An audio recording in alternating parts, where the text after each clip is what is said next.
There's a 70% chance that the stock market is going to crash between now and November. And I know that this sounds like clickbait. I know that you've been watching the S&P 500 hit record highs of 7,700 just a few days ago. You're probably looking at Amazon crossing the $3 trillion market cap and thinking this bull run is unstoppable. But beneath the surface, the cracks are already showing. Let's look at Apple. At the end of July, the biggest company in the world lost nearly $500 billion in market value in one single day. They dropped 10% on a weak guidance. That wasn't a glitch. That was a warning shot. Welcome back, everybody. I'm Samuel Leach, and today I'm going to be showing you the historical data that Wall Street is praying that you ignore. We are entering the most dangerous period of the 4-year presidential cycle, the midterm election year. I'm going to break down the exact mathematical pattern that has triggered an average of 18% market drawdown in 12 out of the last 17 midterms. I'll show you why the Federal Reserve current tightrope walk under Kevin Warsh is setting the stage for a massive correction. And most importantly, I'm going to share exactly how I'm positioning my own portfolio to not only protect my capital and profit, but when the rotation actually happens.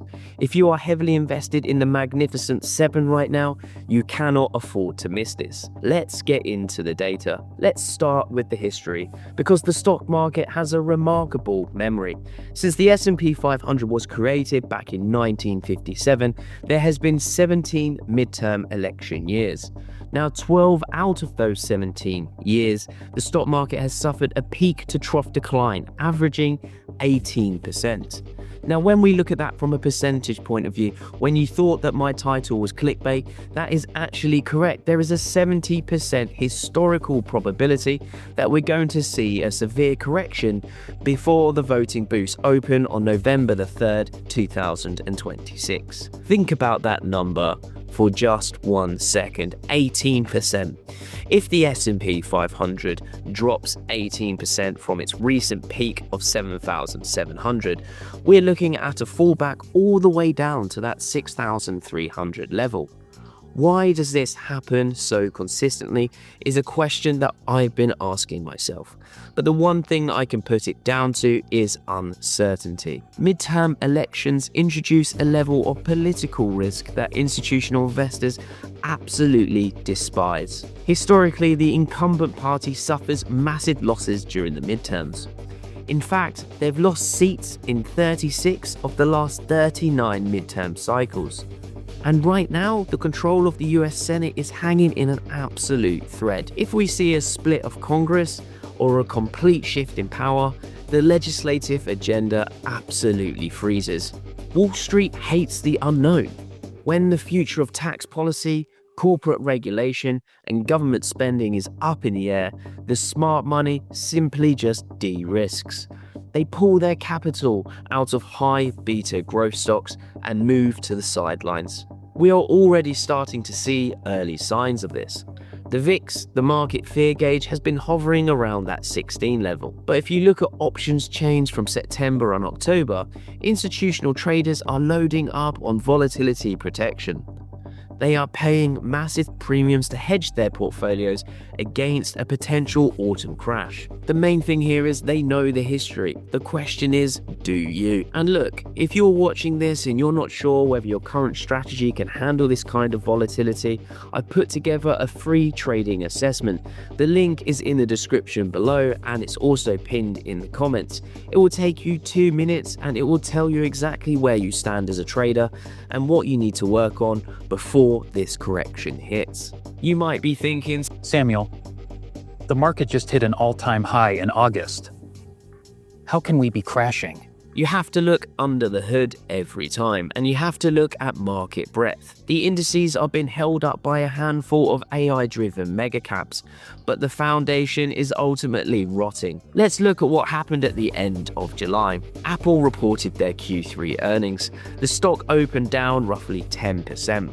It was their worst post-earnings drop in 13 years. Nearly $500 billion of wealth wiped out in hours. And the main thing here is why. It wasn't because they didn't sell enough iPhones last quarter. It was because of their Q4 guidance.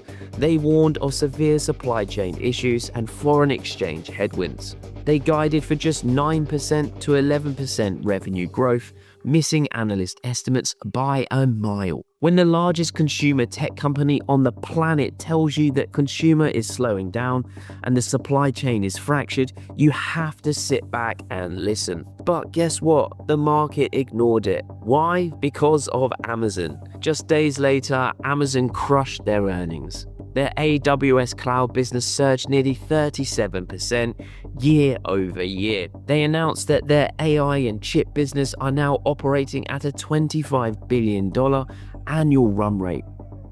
And Amazon entered the $3 trillion club, and the S&P 500 was dragged to a new record high. But this is the exact danger and alarm bells that we want to be watching. The Magnificent Seven are no longer moving together. We are seeing massive dispersion. Amazon, Meta, Microsoft, they are all surging on AI hyperscaler profits. But guess what? Apple and Tesla are struggling. When market breadth narrows to just 2 or 3 AI stocks holding up the entire S&P 500, you have a structural vulnerability. If the AI narrative takes even a slight breather, there is nothing underneath to support the index. It's all one trade. It's literally one trade. I mean, even people who think they're diversified because they own 60% stocks and 40% bonds are missing the fact that they're actually not diversified. Because of their 60%, more than 50% of it is tech and AI related. And of the 40% of bonds, most of the new issuance of bonds is AI related. Even people who think they're diversified because they own bonds are not really that diversified. What scares me is that it's all one trade. So it better succeed. This is exactly why having a proper risk management framework matters more than ever right now. If you don't know your risk tolerance, your position sizing rules, or your edge in the market, take our free trading assessment. The link is in the description. It's completely free and it will get you a clear picture of where your weaknesses are before this volatility potentially arrives. The second major catalyst for the upcoming crash is the Federal Reserve. Kevin Walsh took over the Fed chair earlier this year, and he has completely changed the game. The market came into 2026 expecting a series of rate cuts. Instead, the Fed has held rates steady for 5 consecutive meetings. Right now, the SME Fed Watch is pricing in an 82% probability of a rate hike in September. Let me repeat that, a rate hike. Why? Because inflation is sticky. Headline CPI data came down to 3.5% in June. This looks great on paper, but if you listen to the Fed Governor Lisa Cook's recent speech, she revealed that terrifying truth. Core good prices are accelerating, and it's been driven by the AI boom. The massive capital expenditure required to build AI infrastructure, the chips, the data centers, the energy grids, it's causing significant price increases across the entire supply chain. The AI boom. The AI boom that is holding up the stock market is the exact same thing that is driving inflation higher. And ultimately, this puts the Fed in a weird position. They are ultimately trapped. If they cut rates, AI-driven inflation spirals out of control. If they hike rates in September, right before a highly contentious midterm election, they risk triggering a severe recession. And rising interest rates raise borrowing costs. It slows down consumer demand and it crushes the valuations of growth stocks. This could ultimately be the perfect storm, a vulnerable, top-heavy market colliding with a hawkish central bank and massive political uncertainty. So what on earth do we do about it as traders and investors? Our job isn't to predict the future with 100% certainty. Our job is to manage risk and position ourselves for high probability outcomes. If history tells us there is a 70% chance of an 18% drawdown, we have to prepare. And here is exactly how I'm going to be positioning my portfolio for this. First, I am raising cash.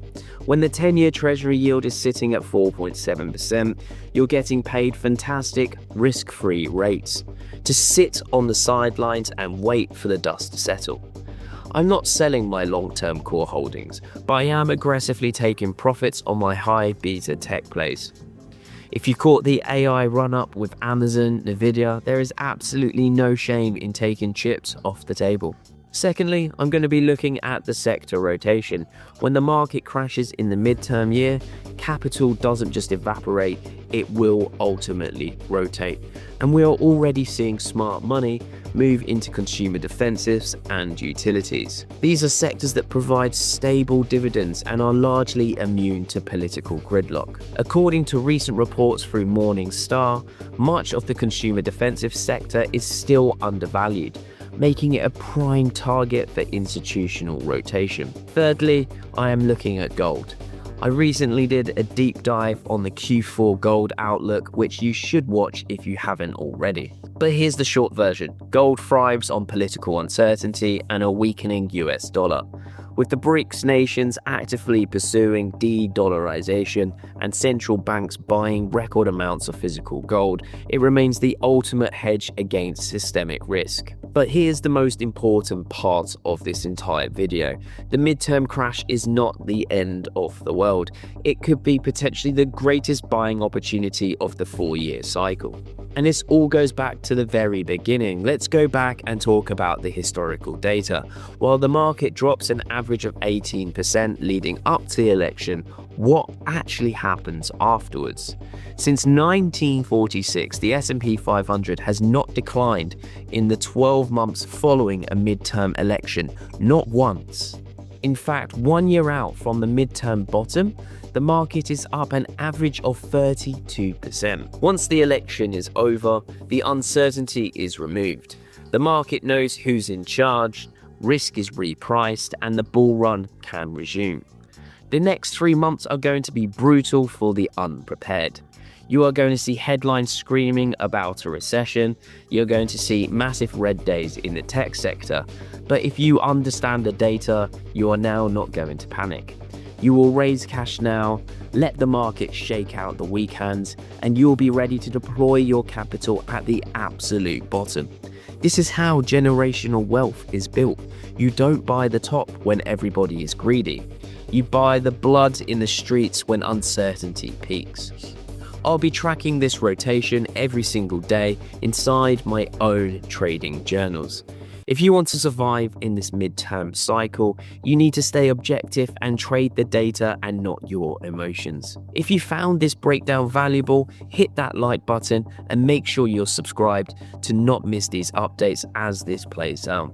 Let me know in the comments, are you taking profits on tech right now, or are you going to be holding on through the volatility? And remember, I read every single comment.